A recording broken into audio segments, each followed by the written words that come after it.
আলোচিত চিত্রনায়িকা অপু বিশ্বাস একসময় যিনি ছিলেন আওয়ামী লীগের সংরক্ষিত নারী আসনে সংসদ সদস্য হওয়ার প্রত্যাশী।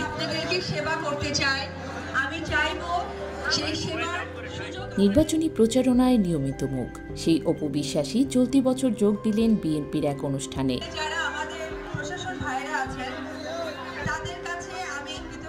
কাটলেন কেক আর করলেন গুণকীর্তন।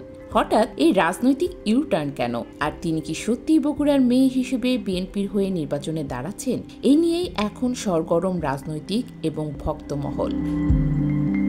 কুষ্টিয়ার খোকসায় উপজেলা বিএনপির রিপন হোসেনের আয়োজিত ৪৭তম প্রতিষ্ঠাবার্ষিকীর আলোচনা ও সাংস্কৃতিক অনুষ্ঠানে যোগ দেন অপু বিশ্বাস এবং চিত্রনায়ক রব।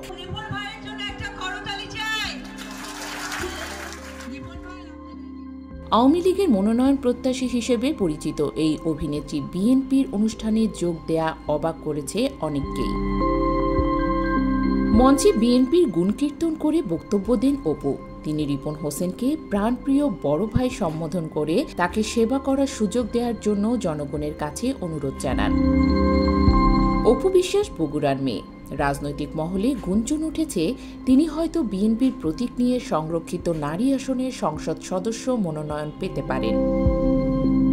অতিথি বেবি নাজনীন, মনির খান, কনক চাপা, আসিফ আকবর, ন্যান্সি, হেলাল খান ও শিবা শানুর মতো তারকারা বিএনপির মনোনয়ন প্রত্যাশী ছিলেন। এবার তাদের অনেককেই চূড়ান্ত তালিকায় দেখা যায়নি। এই পরিস্থিতিতে বগুড়ার মেয়ে হিসেবে অপু বিশ্বাসকে বিএনপি একটি চমক হিসেবে কোনো আসনে সংসদ সদস্য মনোনয়ন পেলে অবাক হওয়ার কিছু থাকবে না।